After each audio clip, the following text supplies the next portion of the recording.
Humans fascinate me. We excel at change probably more than any other creature in terms of adaptation and exaptation, which is repurposing. But we so love comfort and convenience that we will only grudgingly change when absolutely necessary. We are highly social creatures, automatically creating structure and systems, yet we simultaneously highly value and actively defend our own individuality. We come together naturally in times of crisis, in times of struggle, or when we need to build something greater than the sum of its parts. But we're also very good at distancing ourselves from other people and being very competitive. Now, there's nothing wrong with competition, of course. In the right place and time, competition has driven some of the greatest advances in human history. But even with the oft-quoted fact that the greatest advances have come from competition or business or war, in actual fact, many of those advances have come from the collaboration of people during those events.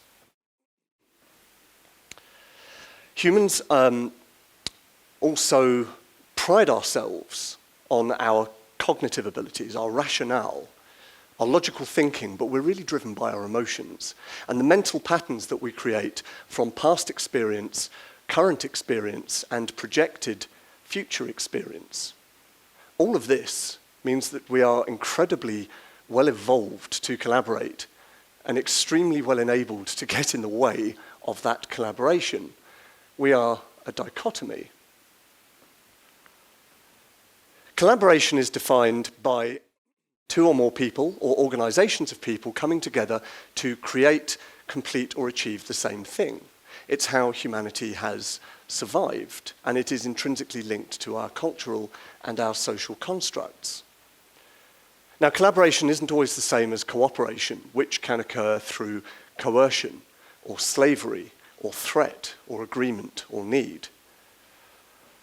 The greatest things that we've created haven't been material, but they've actually been in terms of progress, of incentive, of investment, of passion. Collaboration is the meeting of equal partners in terms of the task at hand. Everyone involved has to be a stakeholder in the outcome. At its simplest, collaboration is sharing. And in the modern world, we don't always collaborate particularly well. So that defines what collaboration is, but it doesn't define how it works, why it is a human strength, and why we do it so badly sometimes. And I think to improve, we need to understand a little more of ourselves and the seeds of collaboration which have helped us develop this feature of humanity we don't always understand. All collaboration is based upon relationships. You cannot collaborate with people without a good, healthy, sustainable relationship with them. And I believe that all relationships, family, friendship, business, marriage, and on, are based on four primary foundations. The first of these is a form of love or respect to build on. The second of these is trust. The third of these is honesty. And the last of these is the most important, because without it, you can't have any of the others. The relationship will eventually fail, and so will the collaboration, and that is communication.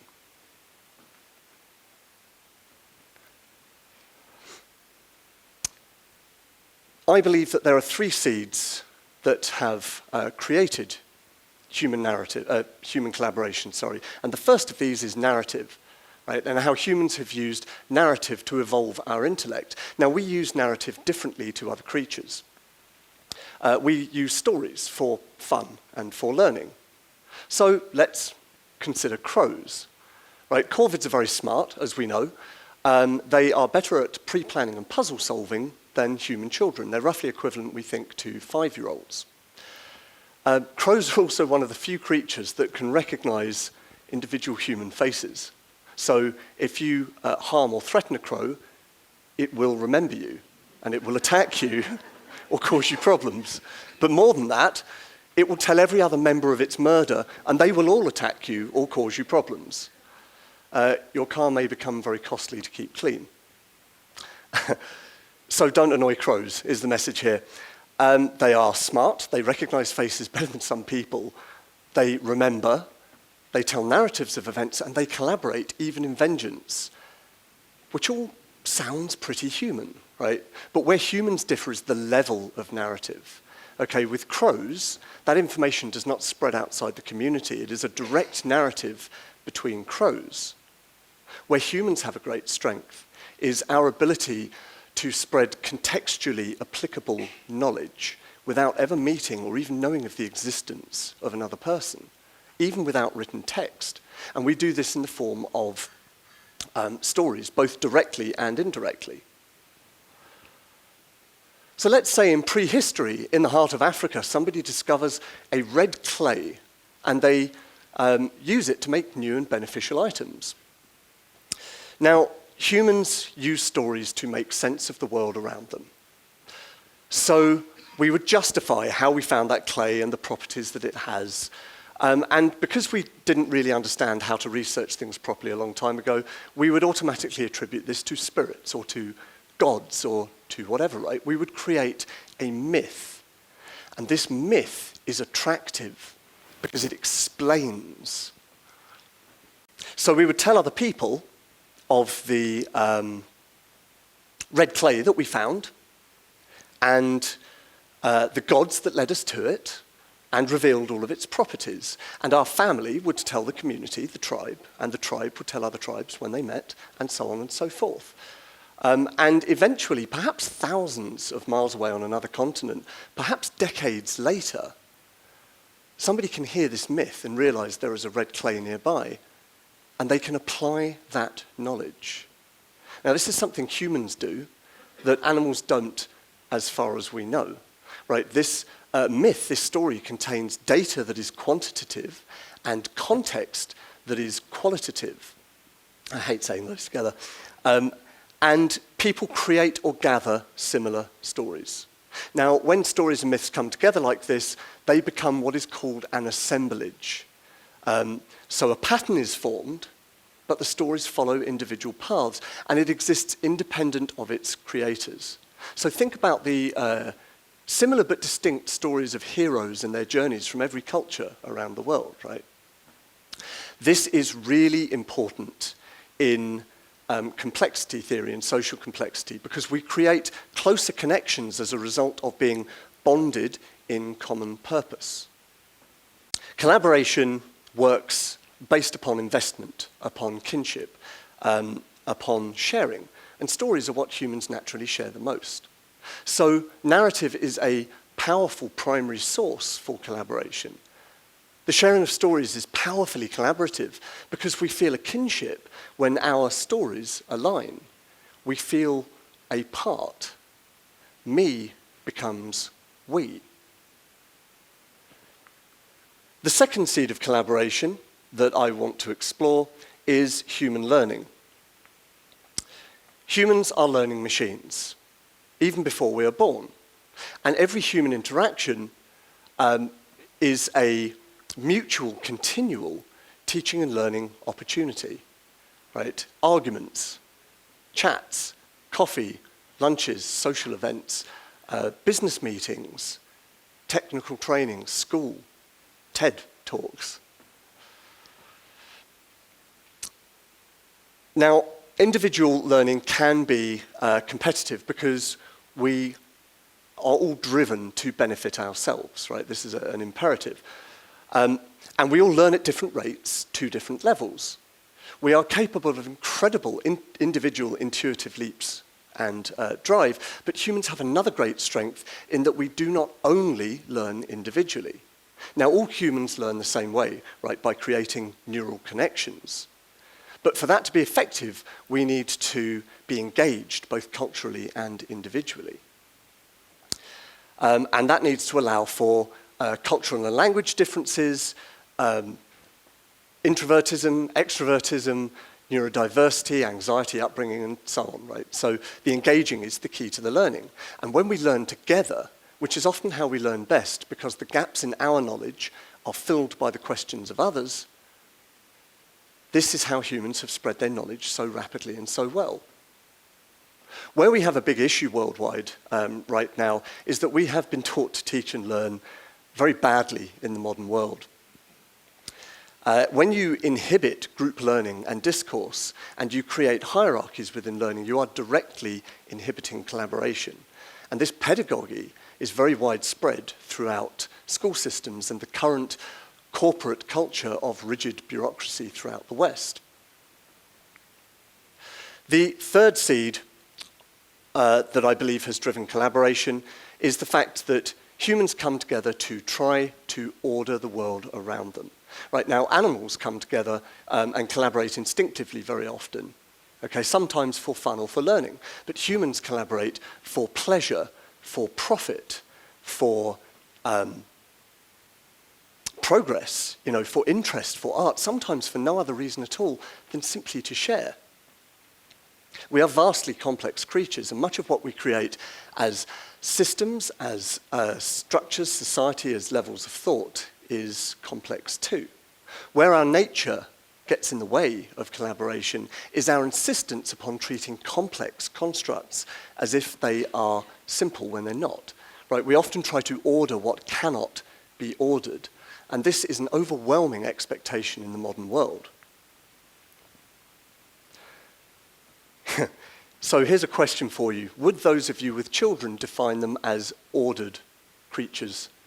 Probably not, no. I think we can agree that children do not cohere to order. Dave Snowden of Cognitive Edge does a really good talk on this, where he talks about complexity in children's parties. It's a really good talk. But the same people who have these unordered, sometimes chaotic creatures will at the same time expect an organization filled with complex people. It's a complex organization, and they all have individual goals and expectations and daily contexts to be ordered, right? They even demand it as if people are components within a machine. And this is the heart of bureaucracy and Taylorism. We have created a world which is no longer so simple and predictable. This modern misunderstanding of complexity, along with overly rigid hierarchies, the removal of narrative, and teaching and learning so badly means that collaboration it's actually quite hard to achieve in business and society, which both suffer from bureaucratic overconstraint. A great example of this is driving, right? So people drive far more collaboratively when bureaucracy on the road is relaxed, massively improving the traffic flow and safety, right, quite dramatically. Humanity creeps back in when accountability is returned to individuals. It's really interesting. So, where do we go from here? Well, I'll finish with some ideas that I think are worth us all considering and achieving both individually and as organizations.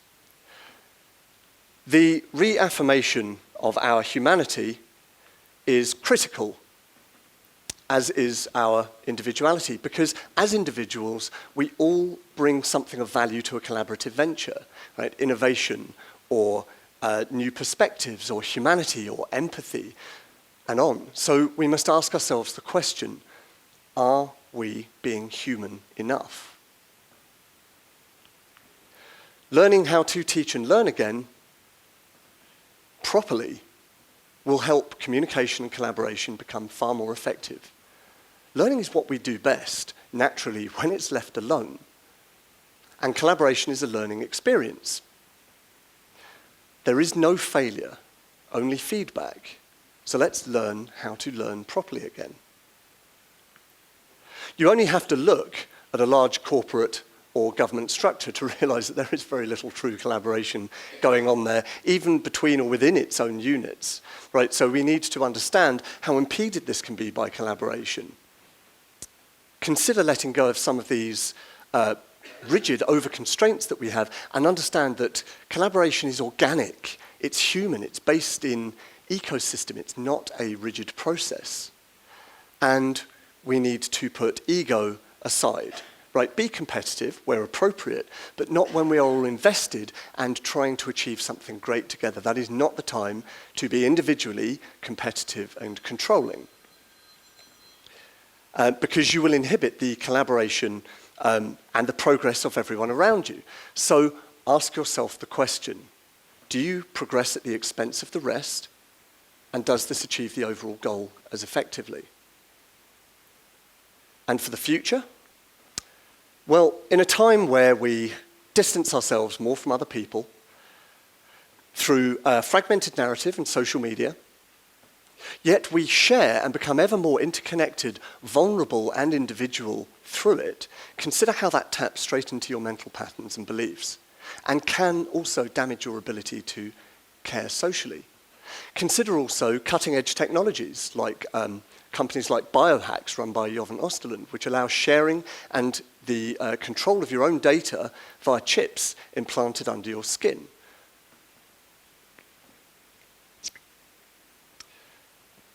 Things are moving faster than ever in business and society now, and only by collaborating and educating each other properly are we all going to keep up. So I'll leave you with this final thought. The greatest impediment to collaboration, as well as the roots of its success, lie within tribalism. Now, tribalism was simple once, right? We had a tribe, and we differentiated people as other by dehumanizing them outside that tribe. They worship different gods. They have different eyes or skin or hair. They treat their women differently, or they have strange customs, or whatever it was. But the world that most of us live in now does not support that level of tribalism anymore. Because we've created so many more tribes, right, far into the abstract, and we assign a different identity to each tribe. We have what we call race, which is really cultural identity, environmental adaptation, and genome differences. We have family, community, town, city, country, even continent level identities. We have subcultural tribes, the type of music we listen to, or Gothic subculture, or sport, our football team, or the armed forces, or religion, or interests, or hobbies, and on and on. Humans form tribes, and tribes do not collaborate well externally. We all need to remember something very, very important. For us, there is really only one tribe, and that tribe is human. So let's collaborate. Thank you.